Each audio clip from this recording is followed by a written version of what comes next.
أعوذ بالله من الشيطان الرجيم بسم الله الرحمن الرحيم السلام عليكم ورحمة الله وبركاته الحمد لله رب العالمين والصلاة والسلام على أشرف الأنبياء والمرسلين وعلى آله وصحبه أجمعين أشهد أن لا إله إلا الله وحده لا شريك له وأشهد أن سيدنا محمدا عبده ورسوله قالوا سبحانك لا علم لنا إلا ما علمتنا إنك أنت العليم الحكيم ولا حول ولا قوة إلا بالله العلي العظيم رب اشرح لي صدري ويسر لي أمري واحلل عقدة من لساني يفقه قولي أما بعد. Yang saya muliakan barisan ahli jawatan kuasa Masjid At-Taqwa, Tuan Imam, Tuan Bilal, para asatizah muslimin muslimat, ibu-ibu, ayah-ayah, para jemaah yang dirahmati dan dikasihi oleh Allah Subhanahu wa taala sekalian. Alhamdulillah, pertamanya sama-sama kita rafa'kan kesyukuran kehadrat Allah Subhanahu wa taala di atas limpah kurnianya, keizinan, inayah, ruang, kesempatan, kasih sayang Allah Subhanahu wa taala masih lagi memberikan kepada diri kita untuk sama-sama hadir berjemaah di rumah Allah Subhanahu wa taala, berada di dalam halaqah ilmu. Mudah-mudahan kita dikurniakan manfaat dan kebaikan daripada Allah Subhanahu wa taala insya-Allah. Hadirin hadirat muslimin muslimat, para jemaah yang dirahmati dan dikasihi oleh Allah Subhanahu wa taala. Jadi alhamdulillah, insya-Allah malam ini kita sambung balik pengajian kita dalam kitab Al-Adabul Mufrad oleh Imam Al-Bukhari rahimahullahu taala. Hadis pada menceritakan adab-adab semata, dan pada malam ni kita sambung hadis yang ke-109, bab yang ke-59, muka surat yang ke-96. Muka surat 96, hadis 109, bab yang ke-59. InsyaAllah ya, kepada yang ada kitab, ada buku tu boleh sama-sama buka muka surat 96. Masih lagi berada pada bab adab dengan jiran. Hadis hari ini hadis 109 bab 59, iaitu bab al-adna fal-adna minal jiran. Ya, bab pada menyatakan kedudukan kejiranan. Dalam bab-bab jiran tu kita nak tahu yang dimaksudkan, definisi jiran tu macam mana, makna jiran tu macam mana. Baik, Imam Bukhari rahimahullahu taala bawa di sini hadis yang ke-109. Haddatsana al-Husain ibnu Hurais qal haddatsana al-Fadl ibnu Musa anil Walid ibni Dinar anil Hasan. Al-Hasan di sini ialah Hasan Al-Basri, ya. Hasan Al-Basri iaitu seorang tabi'in yang belajar daripada sahabat, iaitu sahabat Nabi sallallahu alaihi wasallam, golongan tabi'in. Al-Hasan Al-Basri ni annahu su'ila 'anil jar faqal 40 daran amamah wa 40 khalfah wa 40 an yaminih wa 40 an yasari. Hasan al-Isnad. Daripada Al-Hasan bahawasanya dia telah ditanyai tentang jiran, lalu dijawabnya jiran itu 40 di hadapannya, 40 di belakangnya, 40 di kanannya, dan 40 di kirinya.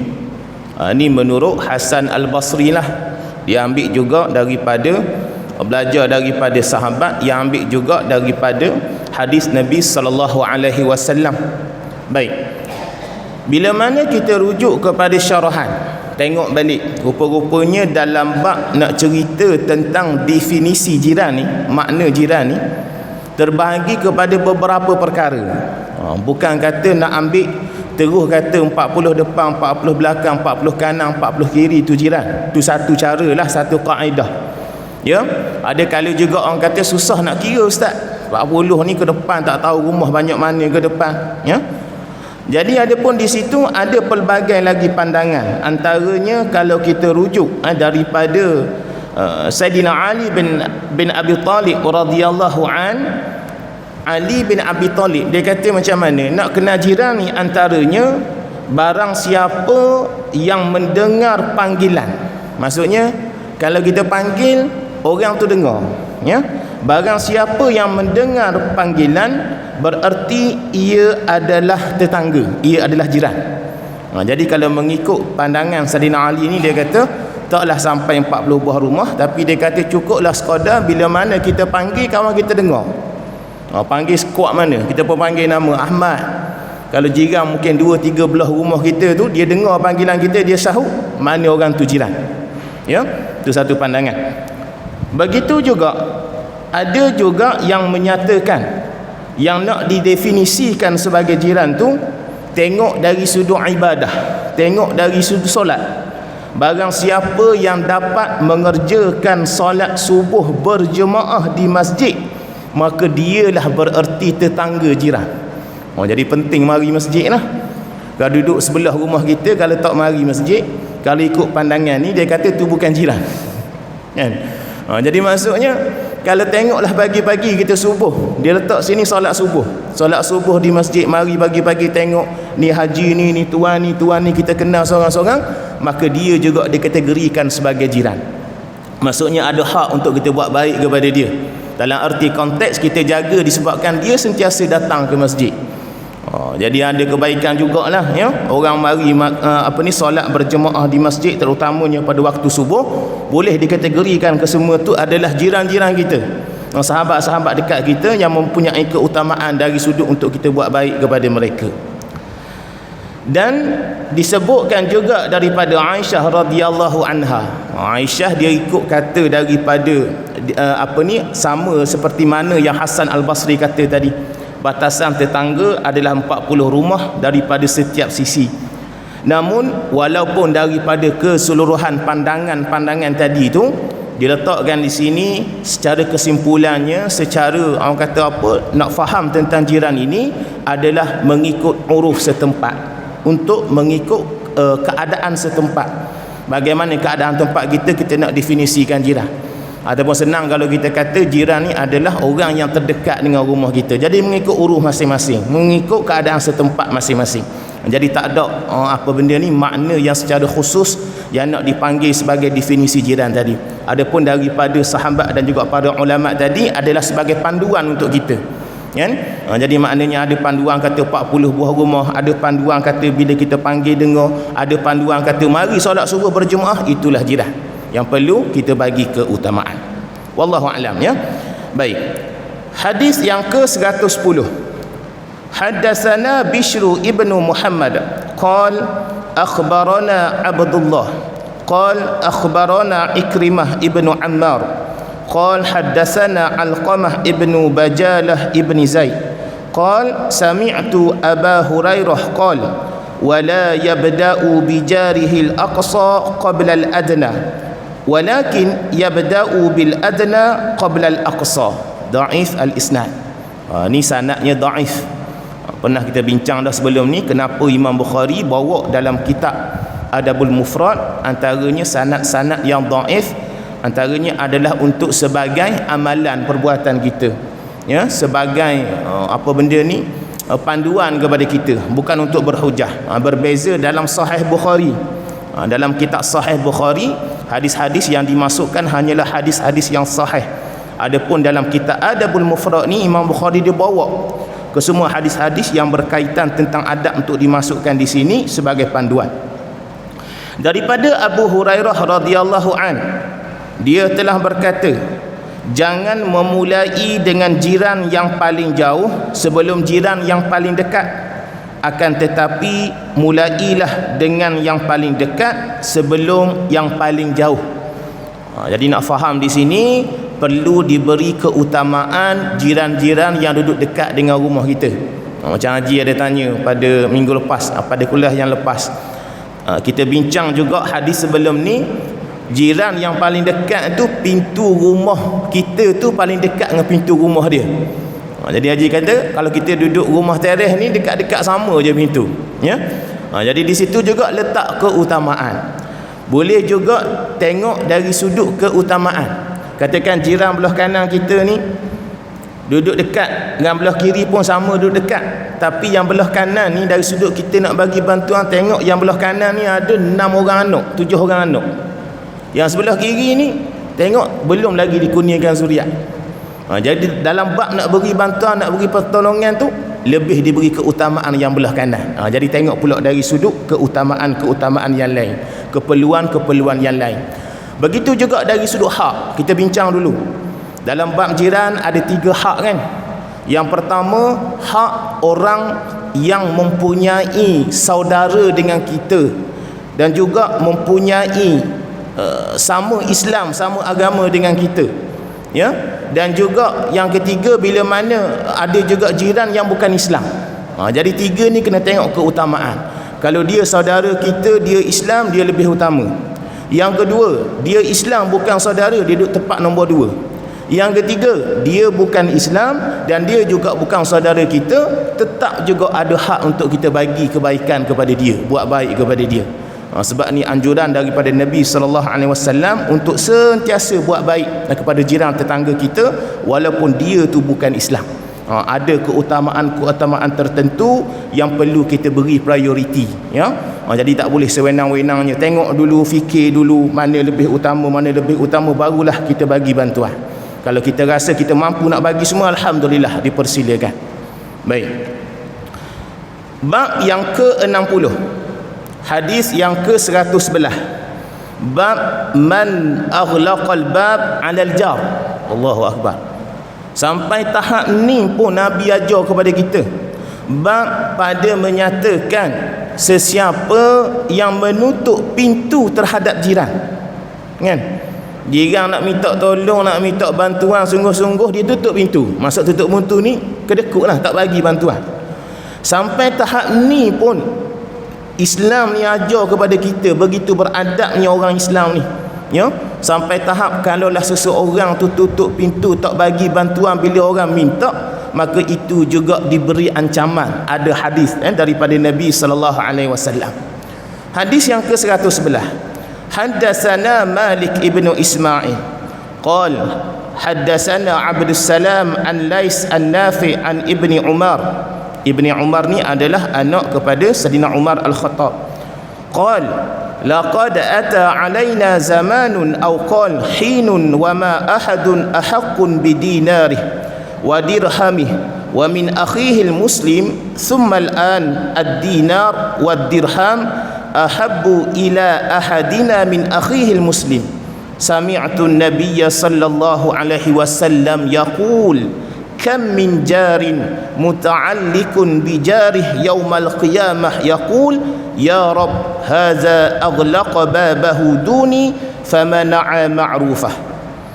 Daripada Ibnu Umar radhiyallahu anhuma, dia telah berkata, sungguh telah datang ke atas kami satu zaman, atau dia yakni perawi ni telah berkata, Ibnu Umar ni telah kata, satu masa tidak seorang pun terlebih berhak terhadap dinarnya dan dirhamnya daripada saudaranya sesama Muslim.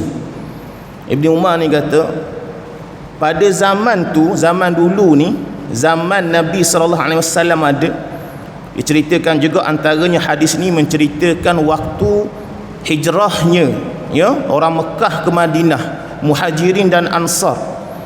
Pada waktu tu perkara-perkara keduniaan langsung tak beri apa kepada mereka, kan? Orang Ansar sanggup bagi apa saja kepada golongan Muhajirin. Perasaan kedekut tu langsung tidak ada dalam diri mereka. Jadi Ibnu Umar nak bagi gambaran bagaimana tarbiyah yang begitu hebat yang diberikan oleh Nabi SAW, sehingga kan pada zaman tu dinar ni apa? Mata wang lah, ya, ataupun yang lebih tinggi nilainya, mata wang emas. Dirham, mata wang perak.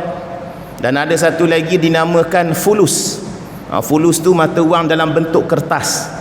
Jadi dulu-dulu ni mula-mulanya, dalam mungkin tuan-tuan ada pengalaman lagi dari sudut mata wang ni, diceritakan dinar tu benda-benda yang mempunyai nilai yang tinggi dibayar dengan dinar, mata wang emas. Kalau kurang sikit dengan dirham, dan kalau kurang lagi dibayar dengan fulus, mata wang kertas ni. Sebab itulah juga kalimah yang kita sebut sebagai muflis, kan? Muflis tu maksudnya tak ada harta lah, tak ada mata wang dah, tak ada benda dah. Muflis, bankrupt.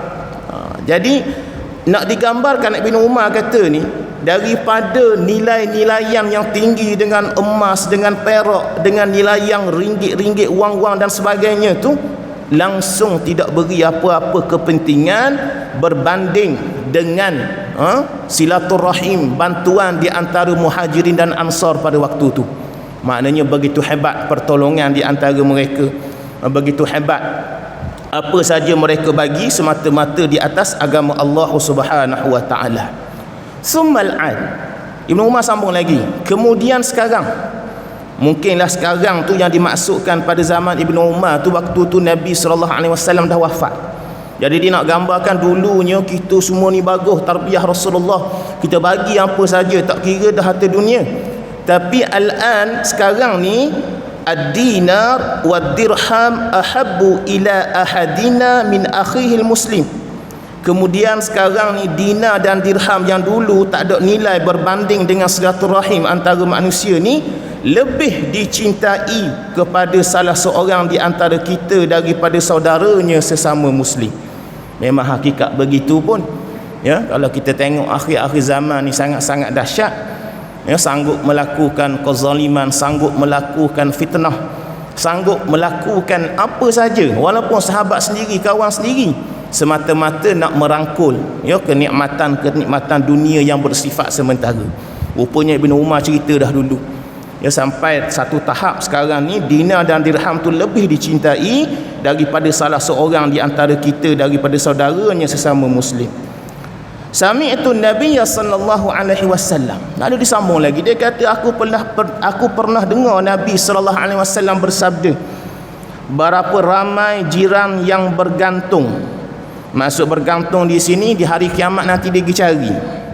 Jiran ni bergantung dengan jirannya pada hari kiamat. Jiran dulu ke atas dunia, dia pergi cari jiran dia pada hari kiamat. Sebab apa tuan-tuan?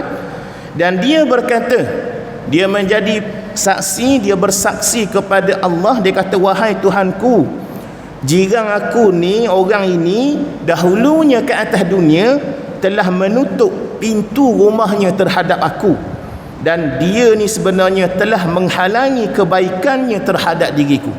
Bila mana dia tutup pintu rumah dia kepada aku, sebenarnya dia sedang menghalang, menutup kebaikan-kebaikan yang dia nak buat kepada aku.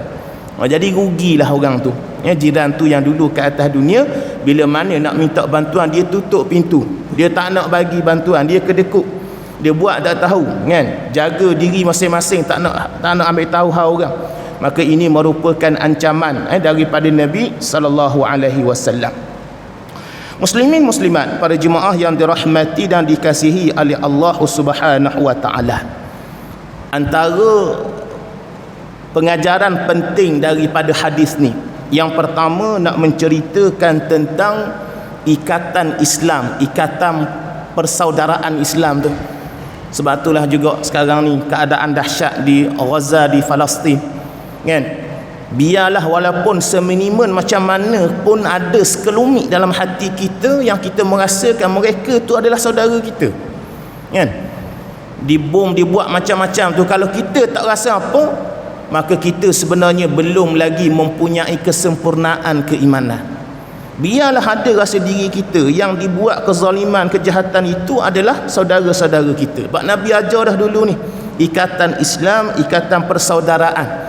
Walaupun kita tak ada susur galuh dari sudut pertalian ibu ayah, tetapi kita ada susur galuh dari sudut agama kita, keimanan kita kepada Allah Subhanahu wa taala. Jadi kepentingan untuk buat baik kepada saudara seagama ni, itu satu. Yang kedua yang dimaksudkan juga dalam hadis ni, jiran yang tidak membantu ke atas dunia, kan. Disebut di sini tentang tutup pintu, tapi sebenarnya pemahaman tu lebih besar lagi. Tak semestinya tutup pintu. Kalau pergi jumpa nak minta tolong, walaupun dia tak tutup pintu, dia tak bagi pertolongan pun dah termasuk dalam bab yang menutup pintu ni. Jadi nak beri kefahaman kepada kita, jiran yang tidak membantu ke atas dunia ni akan dipersaksikan balik di hari kiamat, kan? Diaibkan balik oleh Allah Subhanahu wa taala di hari kiamat, dituntut balik oleh jiran dia dulu yang minta bantuan dulu tak dapat, dia akan tuntut balik di hari akhirat Allah Subhanahu wa taala. Dan yang ketiga tuan-tuan, ialah anjuran untuk buat baik pada jiran. Bila hadis ni menceritakan sedemikian, mempunyai satu keputusan, satu pemahaman yang sangat besar bagi kita untuk beri keutamaan. Kita buat baik pada jiran tu rupa-rupanya mempunyai satu pahala, suatu anugerah, satu manfaat yang sangat besar, ya, di hari akhirat Allah Subhanahu wa taala. Di akhir hadis tu, famana'a ma'rufah, maksudnya dia telah menghalangi kebaikannya. Jadi maksudnya juga kalau kita ke atas dunia mafhum mukhalafah daripada kenyataan tu, kena buat baik. Tuntutan tu kena buat baik. Ada peluang nak buat baik, kita tinggal, kita rugi. Sebab bila mana kita buat baik pada jiran itu, insya-Allah ada manfaatnya, ada kebaikannya di hari akhirat Allah Subhanahu wa taala. Bab yang ke-61, hadis yang ke-112. Bab la yashba'u duna jarih, bab pada menyatakan tidak akan kenyang tanpa jirannya. Apa maksud ni? Tidak patut untuk orang yang beriman, ya, yang disebutkan manusia itu beriman kepada Allah, kalaulah dia berada di dalam kekenyangan sedangkan jirannya berada di dalam kelaparan. Jadi Nabi bagi teguran, kan? Nabi bagi ancaman ni, tak patut kalau ada jiran sifat yang sedemikian. Hadis yang ke-112.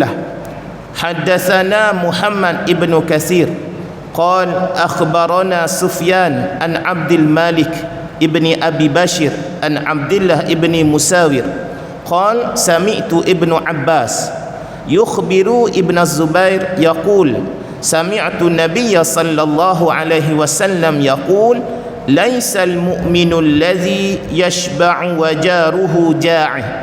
Hadis sahih daripada Ibnu Zubair radhiyallahu anhuma, dia telah berkata, aku telah mendengar Rasulullah sallallahu alaihi wasallam bersabda, bukanlah seorang yang beriman.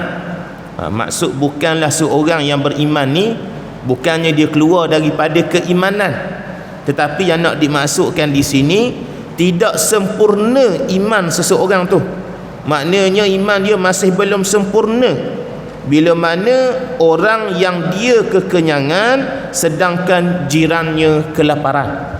Ya, Ibnu Abbas nak bagi tahu dekat kita ni bagaimana Nabi sallallahu alaihi wasallam bagi tahu kalaulah kita ni dalam keadaan kenyang dan jiran kita berada dalam keadaan kelaparan, pada waktu itu keimanan kita pada Allah itu adalah keimanan yang belum sempurna lagi.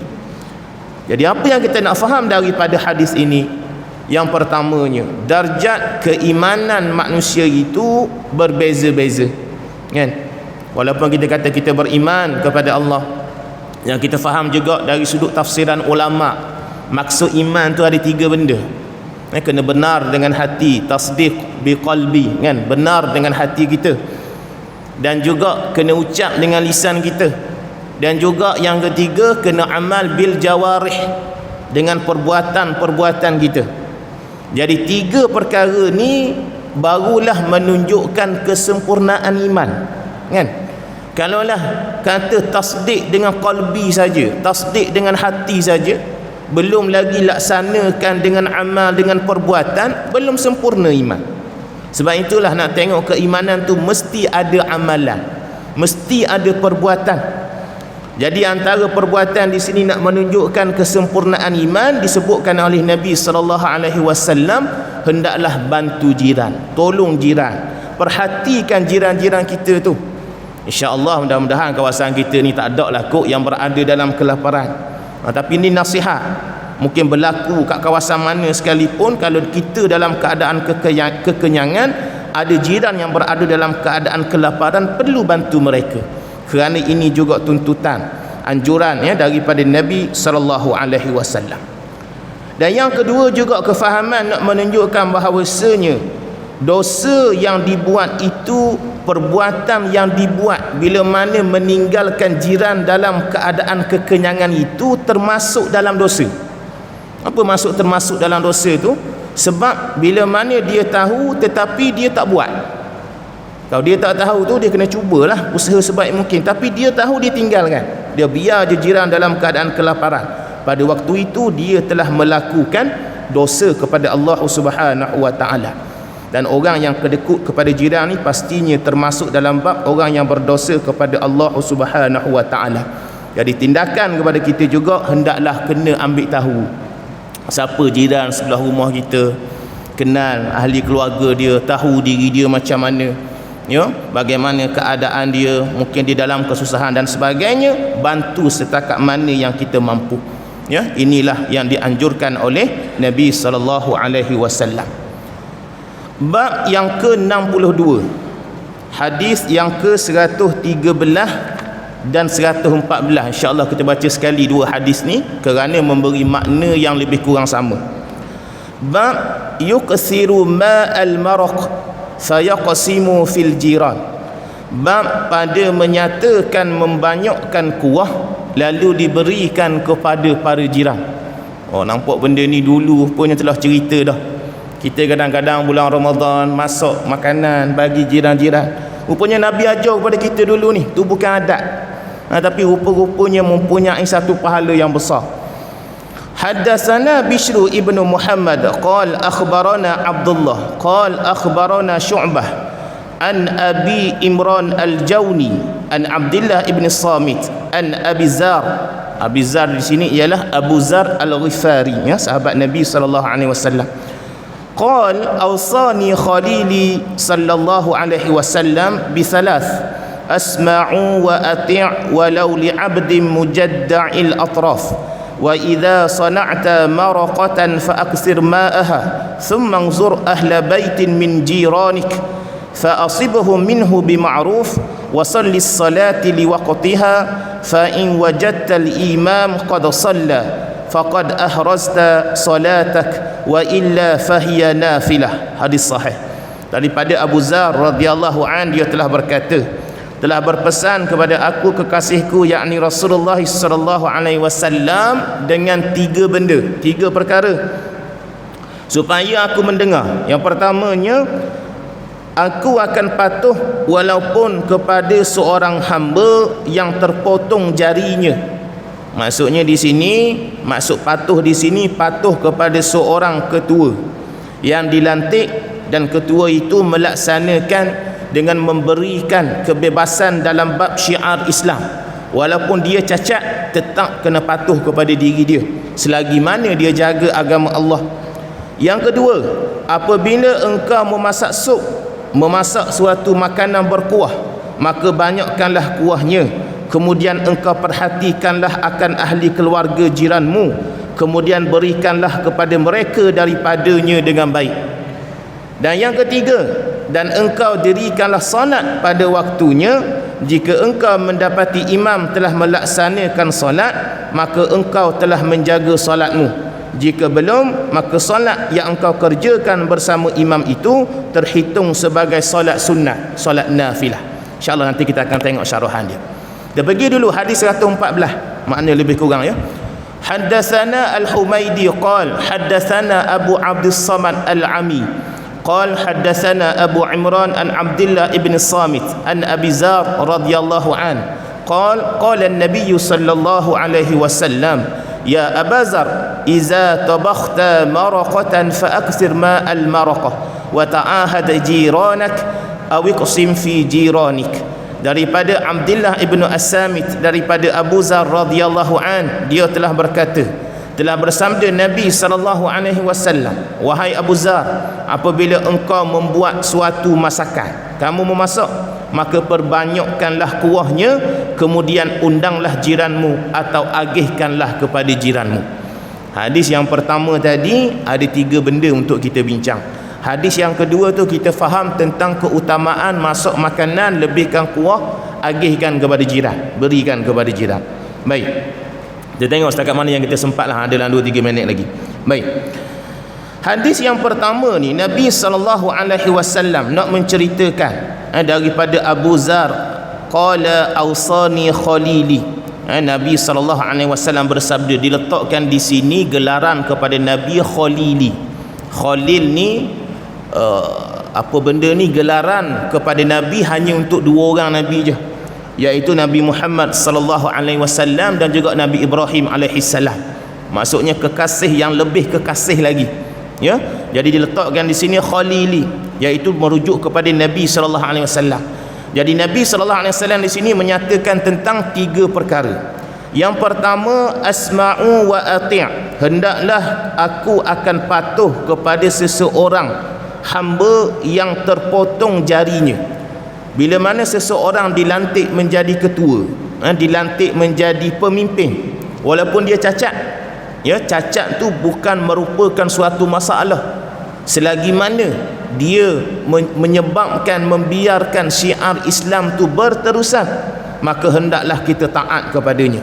Menjadi taat juga kepada pemimpin tadi, walaupun dalam keadaan kita tengok dari sudut diri dia tu, peribadi dia tu ada kekurangan, tetapi bila mana agama Islam dapat dilaksanakan dengan mudah, dengan berleluasa, maka kita kena taat. Yang kedua yang nak dimaksudkan di sini tentang memasak makanan tadi. Apabila engkau memasak sup, memasak makanan yang berkuah, maka banyakkanlah kuahnya. Kemudian engkau perhatikanlah akan ahli keluarga jiranmu, kemudian berikanlah kepada mereka daripadanya dengan baik. Jadi di sini juga tuan-tuan nak memberitahu kepada kita, walaupun perkara kebaikan kita buat tu sekecil-kecilnya, kan, masak makanan lebih kuah je bagi kat jiran, air saja tu, ma al maraq ni maksudnya kuah daripada makanan tu, kita bagi kuah dekat jiran kita. Di sini juga nak beri makluman kepada kita, perbuatan itu juga dinilai sebagai perbuatan yang baik. Jadi mafhum mukhalafahnya, apa-apa perkara kecil yang kita buat tetap dinilai kebaikan oleh Allah Subhanahu wa taala, kan? Tak kira lah benda-benda kecil. Kadang-kadang kita nak ikut sunnah, kita keluar daripada masjid nak pakai selipar, nak pakai kasut, pakai dengan kaki kanan, kita tanggal kasut, tanggal dengan kaki kiri. Benda kecil pun tetap dinilai dengan kebaikan. Sebab apa? Nabi nak bagi tahu dekat kita, kebaikan itu bukan dinilai dari sudut kuantiti, tetapi dinilai dari sudut kualiti. Ajruki ala qadri nasabi, kan? Kisah Aisyah tu bagi sedikit je kurma tu. Jadi bukan nak tengok dari segi kuantiti, tapi nak tengok dari sudut mana kadar keikhlasan kita, kesungguhan kita dalam buat kebaikan tadi. Jadi jiran ni tadi sungguh-sungguh dia buat baik, dan dengan keadaan walaupun dengan kuah tadi itu juga dia tetap dapat pahala daripada Allah Subhanahu wa taala. Isu yang ketiga ni ustaz rasa insya-Allah kita sambung pada kuliah yang seterusnya. Jadi kesimpulan pada malam ini, banyak hadis-hadis yang kita bincangkan tentang buat baik pada jiran, ya. Antaranya tadi hendaklah menjaga kedudukan jiran yang terdekat. Begitu juga jangan menutup kebaikan-kebaikan yang ada walaupun sekecil-kecilnya. Jadi mudah-mudahan ada manfaat, ada kebaikan yang dapat kita laksanakan dalam kehidupan kita, dan mudah-mudahan kita sentiasa diberikan kerahmatan dan keberkatan daripada Allah Subhanahu wa taala. Aqulu qawli hadza wa astaghfirullahal azim li wa lakum. Wassalamu alaikum warahmatullahi wabarakatuh. أعوذ بالله من الشيطان الرجيم. بسم الله الرحمن الرحيم. الحمد لله رب العالمين، والصلاة والسلام على أشرف الأنبياء والمرسلين وعلى آله وصحبه أجمعين. اللهم زدنا علما وارزقنا فهما. اللهم أرنا الحق حقا وارزقنا اتباعه، وأرنا الباطل باطلا وارزقنا اجتنابه. وصلى الله على سيدنا محمد وعلى آله وصحبه وسلم، والحمد لله رب العالمين. تقبل الله منا ومنكم.